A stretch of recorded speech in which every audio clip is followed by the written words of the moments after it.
તો આપણો ભારત દેશ સંસ્કારો અને સંસ્કૃતિઓ ઉપર આપણે અત્યારે જીવીએ છીએ અને આપણા જીવનનું જે પણ નિયમો છે, નીતિ છે, જે પણ આપણા સંસ્કારો છે તેની સાથે આપણું જીવન નિર્વાહ કરીએ છીએ. જ્યારે ભારત દેશ આપણે સંસ્કૃતિ અને સંસ્કારોથી પૂરી દુનિયાની અંદર અત્યારે વખણાતો હોય અને દૂર દૂર સુધી જ્યારે ભારત દેશની વાત થતી હોય ત્યારે જરૂરથી તેના સંસ્કાર અને સંસ્કૃતિ અને ત્યાંના લોકો તે સંસ્કાર સંસ્કૃતિ પરંપરાને અત્યાર સુધી પારંપરિક રીતે આગળ ધપાવી રહ્યા છે તેની વાત સ્વાભાવિક રીતે થાય છે અને તેના માટે જ આપણે દરેક સૌ ગૌરવ લઈએ છીએ. જ્યારે ભારત દેશની સંસ્કૃતિની વાત કરીએ, પરંપરાઓની વાત કરીએ, ધર્મની વાત કરીએ, અલગ અલગ ધર્મથી અલગ અલગ જાતિના લોકો જ્યારે ભારત દેશની અંદર રહે છે ત્યારે વિવિધતામાં એકતા થાય છે અને વિવિધતામાં એકતાના નામે આજે દુનિયાની અંદર આપણે એક અલગ પ્રકારનું સ્થાન દર્શાવીએ છીએ. અને ભારત દેશની અંદર જ્યારે લોકો બીજા દેશના જે લોકો પ્રવાસી બનીને જ્યારે આવે છે ત્યારે અનેક એવા સ્વરૂપો ભારત દેશના તેમને જોવા મળે છે અને અનેક પ્રકારે તે અલગ અલગ દાખલાઓ લઈને જાય છે. જ્યારે ભારત દેશની સંસ્કૃતિ સંસ્કારોની જ્યારે વાત કરીએ કે ધર્મની જ્યારે વાત કરવામાં આવે ત્યારે આપણી પાસે અલગ અલગ રીતે આપણે જોઈએ છીએ કે 32 કરોડ દેવી દેવતાઓની આપણે પૂજા કરીએ છીએ, પણ તે 32 કરોડ દેવી દેવતાઓની જો એક સાથે એક જ જગ્યાએ પૂજા કરવી હોય તો તે ગાય માતાની પૂજા કરી શકાય છે. તેવી આપણા દેશની આ સંસ્કૃતિ છે. આજે આ ભારત દેશની સંસ્કૃતિની જ્યારે વાત કરીએ ઘણા અંશે અલગ જગ્યાએ અલગ અલગ અત્યારે સમીકરણો એવા સર્જાયા છે કે જેની અંદર આપણે સંસ્કૃતિને બચાવવાની કામગીરી તો કરી રહ્યા છે, પણ તેની સાથે સાથે ઘણા એવા દાખલાઓ ઘણી બધી જગ્યાએ એવા બધા સર્વે આવતા હોય છે કે જેમાં આપણને જરૂરથી એક પ્રશ્નાર્થ થાય. તેવી જ રીતે ગુજરાતમાં ગાયોની સંખ્યામાં ચિંતાજનક ઘટાડો થઈ રહ્યો છે. 7 વર્ષમાં 3.50 લાખ ગાયો ઘટી છે.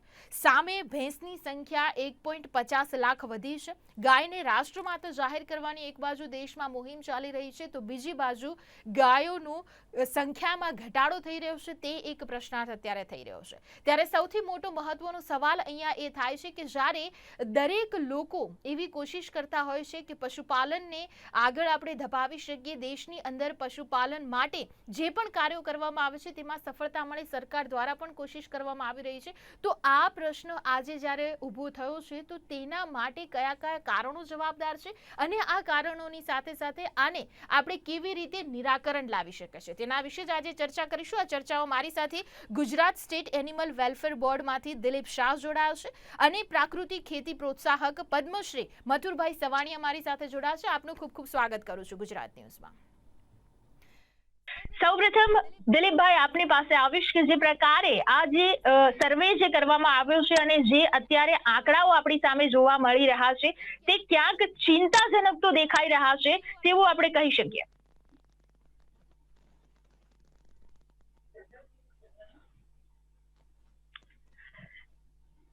દિલીપભાઈ આપનો અવાજ નથી આવી રહ્યો.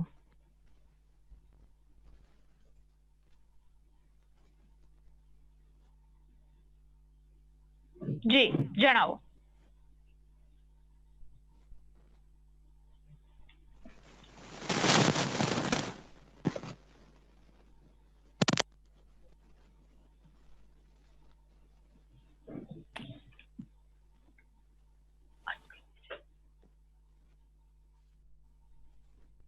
મેડમ દિલીપભાઈનો અવાજ મને સંભળાતો નથી. હા, કંઈક ટેકનિકલ ઇશ્યુ આવ્યો છે. એક મિનિટ દિલીપભાઈ આપનો અવાજ અમને આવી નથી રહ્યો.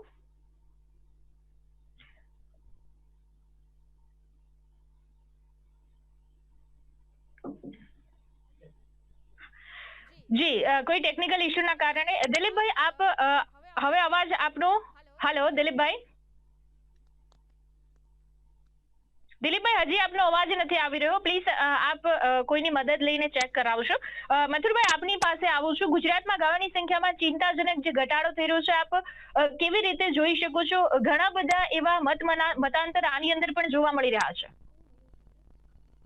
અને સંભળાય પણ બીજી પાર્ટીને જ જતો અવાજ. હા દિલીપભાઈનો અવાજ હવે મને આવી ગયો. દિલીપભાઈનો અવાજ આવી ગયો. આપણે દિલીપભાઈથી શરૂ કરો. દિલીપભાઈ જી જી ચોક્કસ. દિલીપભાઈ જી. હેલો. હા સવાણીજી અવાજ સવાણીજી અવાજ આવ્યો હવે? દિલીપભાઈ અવાજ આવે છે હવે આપનો. આપ જણાવો. જી આપણા જાગૃત દર્શક મિત્રોને નમસ્કાર. ગૌ માતા રાષ્ટ્રીય માતા તરફનો જે તાર્કિક આખા ભારત વર્ષમાં અત્યારે એક મનોમંથન જે બૌદ્ધિજીવી વર્ગની અંદર ચાલુ થયું છે, એક ઉત્સાહજનક અને આવનારી ભવિષ્ય પેઢી માટે એક માર્ગદર્શક, એક સીમાચિહ્ન રૂપ છે. પણ આપણે થોડું દુધાળુ નસ્લની મેથેમેટિક્સમાં આપણે જઈએ તો ભારત સરકારે 1951 થી તમામ પશુધનની ગણતરી ચાલુ કરી. દર 5 વર્ષે પશુધનની જે વસ્તી ગણતરી જે થતી હોય છે અને આપણા હ્યુમન એટલે કે આપણા માણસોની છે, દર વર્ષે એ ક્રમ સતત ભારત વર્ષમાં થતો આવે છે. તો આ જે દર 5 વર્ષનું પશુધનની જે ગણતરીનો જે ક્રમ છે, એમાં પહેલા શું હતું કે પશુધન એટલે એમાં માન લો કે આપણી દેશી એટલે કે ઇન્ડિયન બ્રીડ હોય, જર્સી છે, બધું પેલા મિક્સમાં કેટલ્સ તરીકેની ગણતરી થતી હતી. 2007 થી એમાં બી વર્ગીકૃત થયું કે વર્ગીકૃતમાં કે ભાઈ આપણી ઉદાહરણ તરીકે ગુજરાત છે તો ગુજરાતમાં જર્સી જે કંઈ માન લો છે તો એનું એક આખું કોષ્ટક અલગ થાય. આપણી ગીર છે, કાંકરેજ છે, આપણી ડાંગી છે કે જે આપણા માન લો કે રાજ્યનો દાખલો આપું છું, એ જ રીતે ભારત વર્ષની 37 પ્રકારની જે આપણી દેશી નસ્લ છે કે જે ભારતીય બ્રીડ કહેવાય, તો એની ગણતરી કોષ્ટક વાઇઝ દરેક રાજ્યનો એક સામાન્ય નાગરિક સમજી શકે કે ભાઈ મારા રાજ્યમાં ગીર ગાય કેટલી છે, કાંકરેજ કેટલી છે, ડાંગી કેટલી છે, અને એચએફ એટલે આપણે સંકર પ્રજાતિ જે કહીએ છીએ કે જર્સી, ફિઝિશિયન, એ જે બધી હોસ્ટિયન, એ બધી સંકર ગાયોની પ્રજાતિ છે. હવે આ જે વસ્તુની અંદર જે કંઈ તાર્કિક જે કંઈ આંકડા જે મારી પેપરમાં કે જે કંઈ માધ્યમથી આપે જે મને જાણ કરી કે થોડુંક ઘણો ઘટાડો જે જાણવામાં આવ્યો છે, તો એમાં ઘણી બધી વસ્તુ ચૂક રહી ગઈ હોય એવું મારું માનવું છે. કેમ તો ગાય માતા વિશે અને એમાં બી આપણી ભારતીય બ્રીડ વિશે ખૂબ જ જનજાગૃતિ છે અને નાગરિકોમાં બી એટલી બધી જાગૃતતા છે કે ગૌવંશ પ્રત્યે જે વર્ગ નતો જોડાતો એ બી અત્યારે જોડાઈ રહ્યો છે. એના હું તમને ભાગરૂપ સમજાવું કે આખા ભારત વર્ષમાં અત્યારે ગુજરાત રાજ્ય અને એમાં ગીર ગૌ માતા કેન્દ્ર બિંદુ છે. કોઈ પણ રાજ્યમાંથી અમારા ઉપર જયારે ફોન આવે ત્યારે એમ કે ભાઈ સાહેબ અમારે ગીર ગૌવંશ અમારે ગાયો જોઈએ છે, તો અમે કેટલી સંખ્યા અને કેવી રીતે. હવે આ જ પ્રમાણે જે ગુજરાતમાંથી એટલો બધો ફ્લો ભારત વર્ષના તમામ રાજ્યોના ગૌભક્તોનો ઘસારો છે કે અમને લઈ જઈએ 2013માં ગુજરાત સરકારે આપણી તમામ દુધાળુ નસ્લને ગુજરાતમાંથી નિકાસ ઉપર પ્રતિબંધ મૂકી દીધો. કેમ મૂક્યો કે જે આપણી ધરોહર છે એટલે ઘરના છોકરા ઘંટી ચાટે ને બીજા માલપુઆ લઈ જાય એ પરિસ્થિતિ ઊભી ન થાય એ માટે 2013માં તમામ પ્રતિબંધ મૂકી દીધો છે. બીજી વસ્તુ કે આ જે વસ્તી ગણતરી થઈ છે એમાં માની લો કે સામાન્ય જે કંઈ 18,000 ગામડા ગુજરાતના એક ઉદાહરણ આપું છું, તો એમાં માલધારી છે કે ગોપાલક છે કે ખેડૂત મિત્રો છે કે એમના ઘરે ઘરે જે કંઈ માની લો કે વસ્તી ગણતરી થઈ છે, પણ એમાં અમુક વસ્તુ મને એવું લાગે છે કે જે મેં રાષ્ટ્રીય આંકડા જોયા છે તો એમાં મેલ અને ફિમેલ, તો એમાં મેલનો આંકડો માઇનસ અને બહુ નજીવો માઇનસ એમાં આંકડો બતાવ્યો છે. પણ એમાં ક્યાં ક્યાં શરત ચૂક થઈ હોવી જોઈએ એ મારી જે માન્યતા પ્રમાણે, કારણ કે હું હજી વિસ્તૃત અહેવાલ બધો મંગાવી રહ્યો છું. એક તો પહેલી વસ્તુ શું છે કે આમાં કઈ કઈ વસ્તુ હજી અંદર ઉમેરવાની કદાચ બાકી રહી હોય કે એક તો દરેક ગામની અંદર ગ્રામ્ય સમિતિઓ હોય છે કે જે બહુ જ મોટા ગૌવંશને એક સાચવે છે, એનો આશ્રય આપે છે, જે કદાચ બહુ મોટો આંકડો થાય છે. પછી જે ગૌશાળા અને પાંજરાપોળ, એમાં ગુજરાતની અંદર 2 પ્રકારની પરિસ્થિતિ છે. એક રજીસ્ટર્ડ થયેલી પાંજરાપોળ અને એક ખાનગી સંચાલકો દ્વારા ચલાવાતી ગૌશાળાઓ.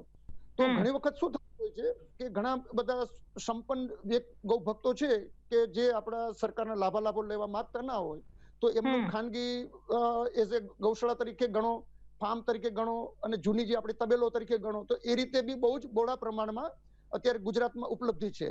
તો આ બી એનો જે આંકડો આપણે ગણીએ તો બહુ જ મોટો. દિલીપભાઈ હું આપને અહીંયા રોકીશ. એટલે દિલીપભાઈ આપ એવું કહેવા માંગો છો કે અહીંયા ઘટાડો થયો છે કે નથી થયો, એ વાત ઉપર જો આપની પર્ટિક્યુલર હું પ્રતિક્રિયા માંગુ તો આપનું શું માનવું છે? આંકડા કેવી રીતે કે આ જે આંકડાઓ આવ્યા છે એ ભારત સરકારના પશુઓની વસ્તી ગણતરીના આંકડા પ્રમાણે જ આપણે અત્યારે ચર્ચા કરી રહ્યા છે. તો ખાસ જ્યારે ગૌધન ઘટ્યું છે એવો જો પ્રશ્નાર્થ અહીંયા આવે તો તેમાં આપની પ્રતિક્રિયા શું છે? ના, એટલે એમાં મને એવું લાગે છે કે વર્ષ 2019માં જ્યારે 20મી ગણતરીની નોંધ થઈ, 20મી વખતનું જે કેલ્ક્યુલેશન મેથેમેટિક્સ થયું અને એમાં જે આંકડો છે, તો હું એવું સમજી રહ્યો છું કે એમાં કંઈક ને કંઈક શરત ચૂક થઈ હોવી જોઈએ કે કોઈ આંકડા, જેમ આપને મેં કીધું કે ખાનગી ગૌશાળાઓ, પછી ધાર્મિક સંસ્થાઓ પાસે પ્લસ 33 જિલ્લામાં ઇન્ફર્મરીઝ છે કે જે કતલખાને જતા પશુઓનું આશ્રય સ્થાન, પછી એટલે પૂરી ગણતરી નથી થઈ, ગણતરીમાં કઈ ચૂક થઈ છે એવું આપ કહી રહ્યા છો. હા, એટલે એ ટોટલી અહેવાલ તપાસવા માટે ચોક્કસ જી ચોક્કસ. હું આપણે આગળ જઈએ. મથુરભાઈ આપણી સાથે જોડાયેલા છે, આપની પાસે આવું. ખાસ મથુરભાઈ, અહીંયા જો વાત કરવામાં આવે કે દિલીપભાઈ દ્વારા કહેવામાં આવ્યું છે કે કંઈક ચૂક થઈ છે ગણતરીમાં, પણ જે પ્રમાણે ભારત સરકારના પશુઓની વસ્તી ગણતરીના આંકડાઓ છે તેના મુજબ જ આપણે ચર્ચા કરી રહ્યા છે. આપની પ્રતિક્રિયા શું છે? ગૌધન ઓછું થયું છે કે નથી થયું? સંપૂર્ણ દિલીપભાઈને જે શંકા છે એ જ મારા મનમાં વિચાર હાલતો હતો કે ગાયું ઘટી હોય, એમાં કંઈક આંકડાકીય ક્ષતિ હશે એવું એની દ્રષ્ટિએ આપણને લાગે છે. એટલે દિલીપભાઈ જે ક્યાંય વિચારે છે એ સેમ એમની સાથે અમને સમજ છું કે ગાયું ઘટી હોય એવું પહેલી દ્રષ્ટિએ લાગતું નથી. હું પ્રેક્ટિકલ થોડા ગામડાના ઉદાહરણ દઉં કે હું હમણાં 4 દિવસ પહેલા સૌરાષ્ટ્રના ગઢડા તાલુકાના ખોપાળા ગામ, એટલે કે મારું વતન છે, ત્યાં હતો. તો ત્યાં અમારા માલધારી ભાઈઓ પાસે પહેલા ઘેટા અને બકરા હતા. આજે માલધારી પાસે સારી નસલની ગીર ગાય કહી શકાય એવી 2500 ગાય મારા ગામમાં 5000 ની વસ્તી છે. એમાં માલધારીના જે કઈ 50-60 પરિવાર છે એ લોકો પાસે 2500 ગાયો છે. અત્યારે મેં આ જોયું. આ ઉપરાંત જે દિલીપભાઈ કીધું એમ પુષ્કળ ગૌશાળાઓ, પુષ્કળ પાંજરાપોળો, અને પાછલા 25 વર્ષમાં જે ગામડેથી શહેરીમાં રહેવા આવ્યા એવા લોકોએ પણ પુષ્કળ ગૌશાળા કરી છે. દાખલા તરીકે મારા ઘરે 1998 થી સુરતમાં 30-35 ગાયો છે, બરોબર છે. તો એવી રીતે લોટ ઓફ અમદાવાદ હોય, સુરત હોય, બરોડા હોય, રાજકોટ હોય, જે શહેરી લોકો પણ પુષ્કળ ગાયો રાખે છે. નહીં કે ઓનલી ગુજરાતી, જે અમારે સુરતમાં રાજસ્થાની સમાજના લોકો રહે છે એ પણ પોતાના નાની મોટી વાડીઓ વસાવી અને ગાયું રાખે છે. એટલે ગાયું ઘટી હોય એ વાત હારે બહુ આમ આંકડાકીય કંઈક મિસ્ટેક હશે એવું પહેલી દ્રષ્ટિએ લાગે છે. જેને સર્વે કર્યું છે એને ખોટો કહેવો બરાબર નથી, પણ અમને આવી શંકા છે. રહી વાત એ કે ગાયની ઉપયોગતા વિશે વારંવાર બહુ બધી ચર્ચાઓ થાય છે અને ઉપયોગતા વિશે બધાને જાણકારી છે જ. એમ છતાંય પાછલા 10 વર્ષમાં જે એની ઉપયોગતાનો જે વ્યાપ વધ્યો છે એની હું થોડીક વાત કરવા જઈ રહ્યો છું. કે આપણા દેશમાં રાસાયણિક ખાતર આધારિત ખેતી, જે દેશ આઝાદ થયો ત્યારે પ્રાકૃતિક ખેતી જ હતી, પણ એ સમયની ખેતીમાં જે આપણી પાસે જમીનમાં કેળવણીનો અભાવ હતો, ટેકનિકલ વસ્તુઓ બધી ઓછી હતી, એના પાણી આપવાની વ્યવસ્થા નહોતી. એ વખતે દેશ આઝાદ થયો ત્યારે આપણી પાસે ખાવા પૂરતું ઉત્પાદન નહોતું, વિદેશથી અન્ન લાવવું પડતું, તો આપણે બધા જાણીએ છીએ. હવે એ સમયે જે ભારત સરકારે જમીન ઉપજાઉ કરવા માટે, ખેતીને કેળવણી કરવા માટે જે કાંઈ બધી વ્યવસ્થાઓ કરી, એમાં એક વિલાયતી ખાતરની એન્ટ્રી થઈ. એ વિલાયતી ખાતરની એન્ટ્રી થવાથી આપણી ત્યાં જે કંઈ જમીનમાં વિલાયતી ખાતર ની વેચની જમીન બની કે એના આધારે ખેતી થવા માંડી. તો પાછલા 10 વર્ષથી પ્રાકૃતિક ખેતી ઉપર ખેડૂતો જે જઈ રહ્યા છે, આજે ગુજરાતમાં 1 લાખ ખેડૂતો પ્રાકૃતિક ખેતી કરી રહ્યા છે. અને મેં એવા લોટ ઓફ ખેડૂતોના ફાર્મ હાઉસ છે, જે અમે પ્રાકૃતિક શિબિરો પણ રાખીએ પ્રાકૃતિક ખેતી કરતા ખેડૂતોની. એમાં ગુજરાતના રાજ્યપાલ પણ ઉપસ્થિત રહ્યા હતા, એક અલગમાં મુખ્યમંત્રી પણ ઉપસ્થિત રહ્યા હતા, અને ઓનલાઈન રજીસ્ટ્રેશન થઈને હજારો ખેડૂતો એમાં ઉપસ્થિત રહે છે. તો પ્રાકૃતિક ખેતી દ્વારા ગાયનું વધારે રક્ષણ કેવી રીતે થઈ રહ્યું છે કે એક ગાય પોતાના ઘરે હોય તો એ સારી રીતે વિલાયતી ખાતર દવા વગર ખેતી કરી શકે છે અને ઉપજાઉ ખેતી કરે છે. જે ગાય એક 200 લીટરનું ટીપણું હોય છે, એમાં એ 160 લીટર પાણી લે છે, એમાં 20 લીટર ગૌમૂત્ર લે છે, એમાં 10 કિલો ગાયનું સાણ લે છે, એમાં જે બેક્ટેરિયાને ખોરાક પૂરો પાડવા માટે 1.5 કિલો બેસન, 1.5 કિલો ગોળ લે છે, અને એને બરાબર ઘુમાવી અને એને 2-3 દિવસ રાખે છે, અને પછી 1 એકર પાણી હારે 200 લીટર જેને જીવામૃત કહે છે એ આપે છે. એટલે ઉપજાઉ જમીન થવા માંડે છે. અને એવા લોટો હજારો ખેડૂતો જોયા છે કે જે આના આધારે ખેતી કરે છે અને ઉત્પાદન પણ સારું લઈ રહ્યા છે. આના હિસાબે ગાયની વેલ્યુ વધી રહી છે. ગાયનો ઉપયોગતા જે છે એનું લોકોને હવે સીધે સીધું સમજાવવા માંડ્યું છે. ગાયનું દૂધ, ગાયનું જી માખણ, જી ગાયનું જી ઘી, એ તો સારી રીતે બધા એનો છે એવું માને જ છે. અને હજારો લોકો આજે ગાયના પ્રોડક્ટની સારી રીતે વેલ્યુ કરી રહ્યા છે અને શહેરના લોકો લઈ રહ્યા છે. એના હિસાબે ગૌશાળાઓ જે પ્રાઇવેટ છે એને પણ વળતર મળવા માંડ્યું છે. એટલે ખેડૂતો જે છે એ ગાય રાખવા માંડ્યા છે, ગાયની ઉપયોગતા છે. અને અમે પ્રાકૃતિક ખેતી કરનારા ખેડૂતોને વધારે પ્રોત્સાહન મળે એટલે અમે શહેરી વિસ્તારમાં એક અભિયાન આંકીએ છીએ જી કે જેમ આપણે ફેમિલી ડોક્ટર છે એમ ફેમિલી ફાર્મરની જરૂર છે. મારો ડાયમંડ નો વ્યવસાય છે, ત્યાં અમારે ત્યાં એક 25 વર્ષ પહેલા અહુદી ઇઝરાયલના વેપારી આવ્યા હતા. તો એ અમારા ઘરે જમવાનું હતું તો એને જમવાની વસ્તુ કોઈ લીધી નહીં, એને ફ્રૂટ પણ ન લીધું. ત્યારે અમે એને સવાલ કર્યો કે ભાઈ તમે તમારા બેગમાંથી ફ્રૂટ લો છો તો અમારા ફ્રૂટમાં શું વાંધો, અમારે બનાવેલી રસોઈ તમને ન ફાવે. ત્યારે એનો એક જવાબ હતો કે મારું ફેમિલી, અમારા જે 7 ફેમિલી ફાર્મર છે, જેમ ફેમિલી ડોક્ટર હોય એમ અમારા 7 ફેમિલી ફાર્મર છે. એ જે ફેમિલી ફાર્મર જે પેદા કરે છે એ જ વસ્તુ અમે ખાઈએ છીએ, એ જ વસ્તુ અમે વાપરીએ છીએ. અમે ગમે ત્યાંથી લેતા નથી. રસાયણ મુક્ત જે ફાર્મર અમારો પેદા કરે છે એનું જ ખાઈએ છીએ. એવી રીતે અમે ગુજરાતના શહેરોમાં એક પ્રયત્ન કરીએ છીએ કે જેમ ફેમિલી ડોક્ટર છે એમ ફેમિલી ફાર્મર નક્કી કરો. અને એ ફેમિલી ફાર્મર ગાય રાખતો ફેમિલી ફાર્મર હોય. અને આ પ્રકારનું એક અભિયાન છે, એમાં જબરજસ્ત સફળતા મળી રહી છે. એટલે એકદમ વાત સાચી છે આપની મથુરભાઈ, એ વાતે પણ અમે સહમત થઈએ છીએ. પણ જે પ્રકારે દિલીપભાઈ આપની પાસે આવીશ કે શરૂઆતમાં જ જ્યારે આપણે વાત થઈ ત્યારે આપે મથુરભાઈ બંને આ વાતને નકારી છે કે ગાયોની સંખ્યામાં ઘટાડો થયો હોય તેવું નથી લાગતું. પણ જે પ્રકારે ભારત સરકારના પશુઓની વસ્તી ગણતરીના પ્રાપ્ત આંકડાઓ મુજબ ગુજરાતમાં ગાયોની સંખ્યા 2012માં જેટલી હતી તેટલી 2019માં નથી જોવા મળી રહી. અને ખાસ કરીને ગાયોની સંખ્યામાં 7 વર્ષની અંદર જ આ ઘટાડો નોંધાયો છે, જેમાં 3,50,000 નો જે ઘટાડો ખાસ જોવા મળી રહ્યો છે.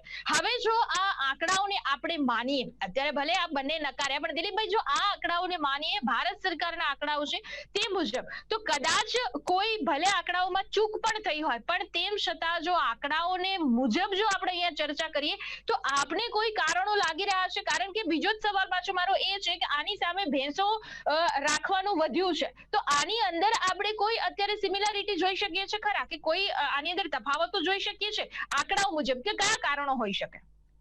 સૌથી પ્રથમ તો હમણાં રિસન્ટલી જ જે ગીર રિજિયન કે ગીર શબ્દને સ્પર્શતા 3 જિલ્લાઓના આંતરિક ભાગ કે ટોટલી અંતરિયાળ જે ગામડાઓ છે એની બી મુલાકાત લીધી હતી આજ સંદર્ભમાં. જી.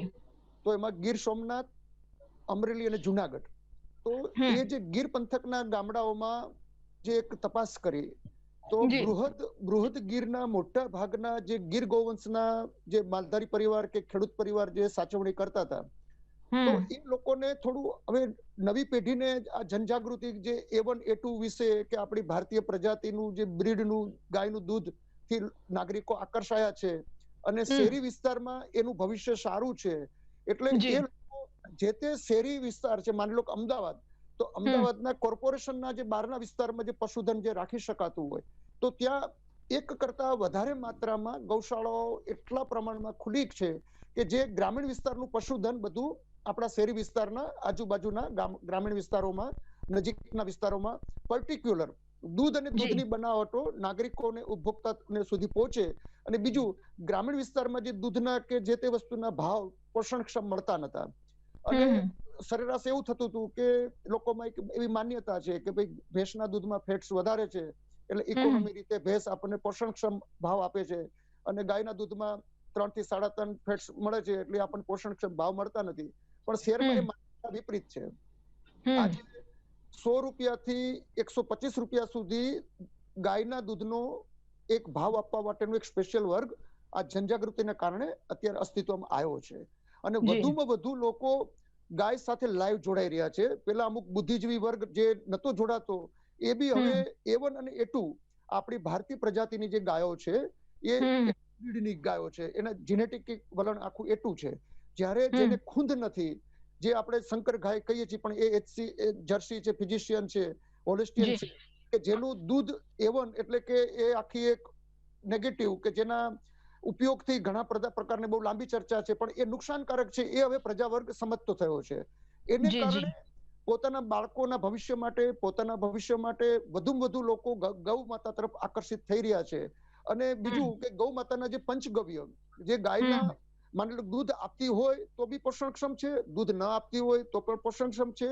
એક ગાય દૂધ નથી આપતી એ 20 વીઘા સુધી, જે કઈ અમારી સાથે સજીવ ખેતી સાથે જે જોડાયેલા મિત્રો છે, એ નિર્વાહ, એક ગાય 20 વીઘા સુધીનું નિર્વાહ કરી શકે અને એમાં કોઈ પણ પ્રકારના રાસાયણિક ખાતરોનો ઉપયોગ કરવાની જરૂર જ નથી.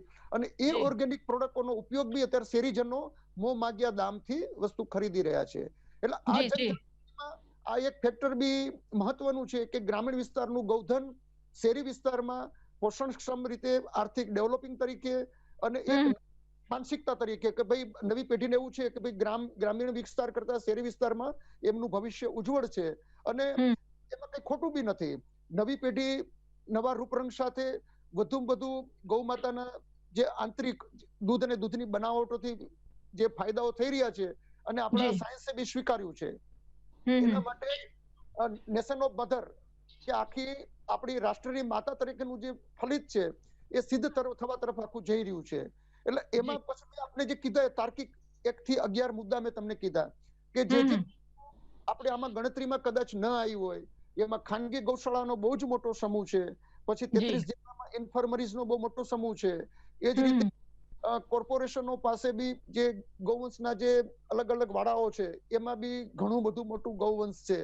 અને એ સિવાય ગ્રામીણ વિસ્તારમાં બી ગ્રામ્ય સમિતિઓ પાસે બહુ ખૂબ મોટા પ્રમાણમાં પશુધનની દેખરેખ કરી રહ્યું છે. જરૂરથી આપણે દિલીપભાઈ આપણે અહીંયા રોકવા માંગીશ. મધુરભાઈ આપની પાસે આવીશ કે ખાસ કરીને જ્યારે આપણે જોઈએ છીએ કે ઘણી બધી એવી વાત, અલગ અલગ મુદ્દાઓ દિલીપભાઈએ કહ્યા છે. આપને ત્યાં પણ જ્યારે ખેતીની આપણે વાત કરીએ છીએ, અન્ય રીતે પણ ગાય અને તેના થકી જે ઉપયોગો છે તેના વિશે ઘણી બધી જાણકારી છે. ખાસ કરીને શહેરીકરણ, શહેરમાં અને ગ્રામ્યમાં આ બંને તફાવતને આપ કેવી રીતે જોઈ શકો છો? એટલે સામાન્ય રીતે પશુધન છે એ ગામડામાં વધારે સસવાય એ આપણે માનીએ છીએ કે ખેતી સાથે જોડાય. પણ સાથે સાથે શહેરમાં પણ જે લોકો આરોગ્ય પ્રત્યે જાગૃત થયા છે અને સાથે સાથે ગાય પ્રત્યેનો જે પ્રભાવ, પ્રેમ વધ્યો છે, એના હિસાબે દિલીપભાઈએ જે આગળ વાત કરી કે ભાઈ અમદાવાદની આજુબાજુ, સુરતની આજુબાજુ, બરોડા, રાજકોટ એમ ગામડાની એરીફેરી એરિયામાં પુષ્કળ વ્યવસાય, જે નાના મોટા બિઝનેસમેનો છે એની ખુદની ગૌશાળાઓ છે અને એ ખુદની ગૌશાળામાં પુષ્કળ ક્વોલિટી ગાયો છે.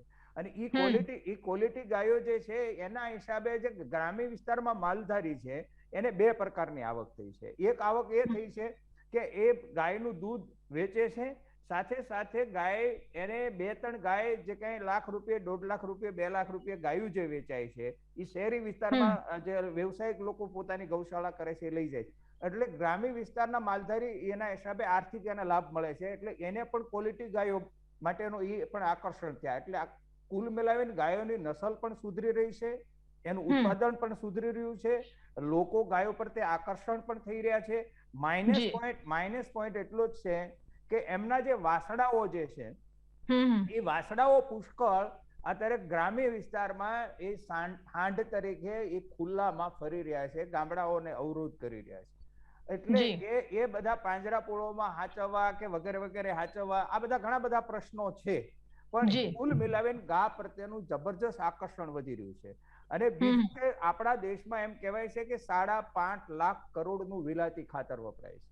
5.5 લાખ કરોડનું જે વિલાતી ખાતર વપરાય છે એને ઘટાડવા માટે, એનો ઉપયોગ ઘટાડવા માટે વધારે ગાયનો ઉપયોગ જરૂરી છે.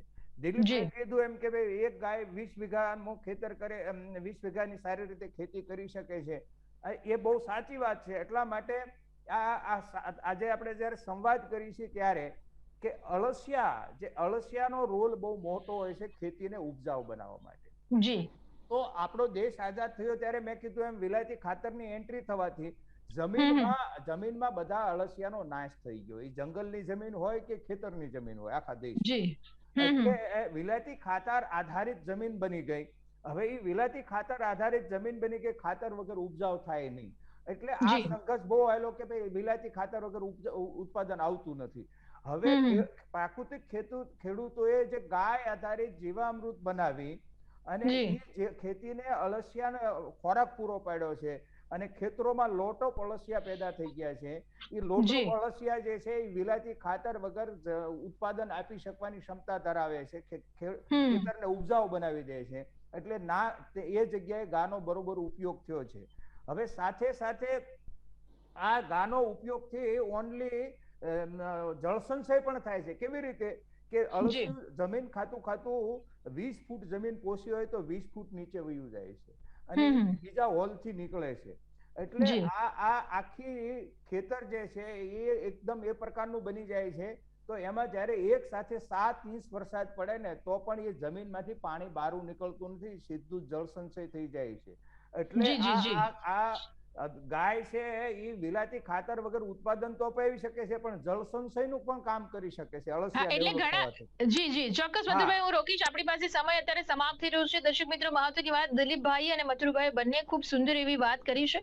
તે સાથે સાથે આંકડાઓની અંદર જે પ્રમાણે આંકડાઓને જો આપણે અત્યારે ધ્યાને રાખીએ અને જો કહીએ તો જરૂરથી આ ઘટાડો તો થયો છે, પણ તે સાથે સાથે તેની સામે દિલીપભાઈએ અને મથુરભાઈ બંને કેટલા બધા વિવિધ એવા ઉપયોગો પણ જણાવ્યા છે અને તેના થકી પોઝિટિવ જે ન્યૂઝ અત્યારે આપણે જોઈ શકીએ કે ખાસ કરીને ગ્રામ્ય કરતા શહેરના લોકો હવે ગાયનું દૂધ હોય કે ગાયનું ઘી છે એવી ઘણી બધી પ્રોડક્ટનો ઉપયોગ કરતા થયા છે. અને તેના થકી પણ જે પોતે હવે પહેલા એક સમય એવો હતો કે ફેટ ઉપર આપણે જોતા હતા કે દૂધ પીવું, દૂધને એની જે વસ્તુ જે છે એ આપણે ખોરાકની અંદર તેનો ઉપયોગ કરો, પણ હવે ખાસ કરીને ગાયના દૂધ તરફ પણ એક આખો અલગ વર્ગ છે કે જે હવે વધારે પડતો આકર્ષિત થાય છે અને તેનો ઉપયોગ બહુ સારી રીતે કરે છે. એટલે આ આંકડાઓને જો આપણે ધ્યાને ના રાખીએ તો ગુજરાતની અંદર ગૌધન જે છે એ સારું એવું છે. દિલીપભાઈ અને મથુરભાઈની વાતને આપણે સહમત થઈએ છીએ ત્યારે તેની સાથે સાથે તેના ઉપયોગોને લઈને પણ ઘણી બધી આપણે અહીંયા વાત કરી છે, જેનો આગળના સમયની અંદર ખેડૂતો ખૂબ સારી રીતે ઉપયોગ અત્યારે કરે છે અને એનાથી વધારે ઉપયોગ કરે તો ખૂબ સારી એવી ખેતીમાં પણ ફાયદો કરી શકે છે. આ તમામ પ્રકારની ચર્ચામાં મારી સાથે દિલીપભાઈ અને મથુરભાઈ જોડાયા હતા. ખૂબ ખૂબ આભાર આપનો. ખૂબ આભાર. થેન્ક યુ આભાર. જી, તો દર્શક મિત્રો, ફરીથી મળીશું એક નવા વિષય ઉપર ચર્ચા કરવા. ત્યાં સુધી રજા આપશો. નમસ્કાર.